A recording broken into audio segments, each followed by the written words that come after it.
Sir మనం ఎన్ని సంవత్సరాలు మన భారతదేశం మొత్తం కూడా ట్రెడిషనల్ మార్కెటింగ్లో బతికినాం. ట్రెడిషనల్ మార్కెటింగ్ అంటే కంపెనీ ఉంటుంది,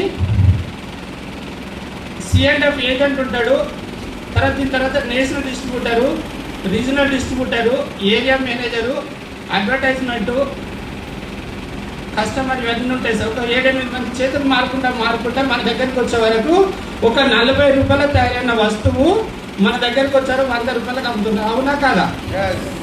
అవునా కాదా? ఇక్కడ అడ్వర్టైజ్మెంట్ చెప్తాడు సార్. ఎవరు చెప్తారు సార్? అమితాబ్ బచ్చన్ సార్ చెప్తాడు. అబద్ధం చెప్తాడా నిజం చెప్తాడా?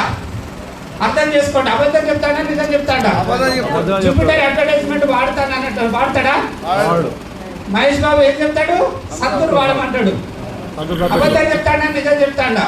అబద్ధం చెప్తాడు. అంటే అవకాశం రాలే మనకు, ఇన్ని సంవత్సరాలు అవకాశం రాలే.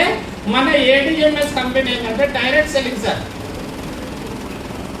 ADMS ది కంపెనీ ఉంటుంది, ఇక్కడ ADMS షోరూమ్స్ ఉంటాయి, తర్వాత కస్టమర్ ఉంటాయి సార్, మనం ఉంటాం అంతే. ఇక్కడ సేమ్ 40 రూపాయలు తయారైన వస్తువు మనకు 100 రూపాయలకు అమ్ముతుంది. ఈ 60 రూపాయలు మనం తీసుకోమంటుంది. తీసుకుందామా వద్దా?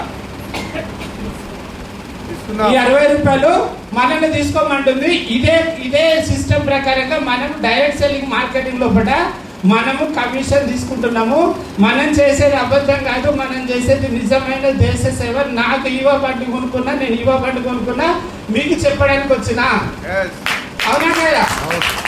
ఒక మనిషి జీవిత కాలంలో పడినాట 3 కోట్ల వ్యాపారం చేస్తామట సార్. 3 కోట్ల వ్యాపారం చేస్తామట.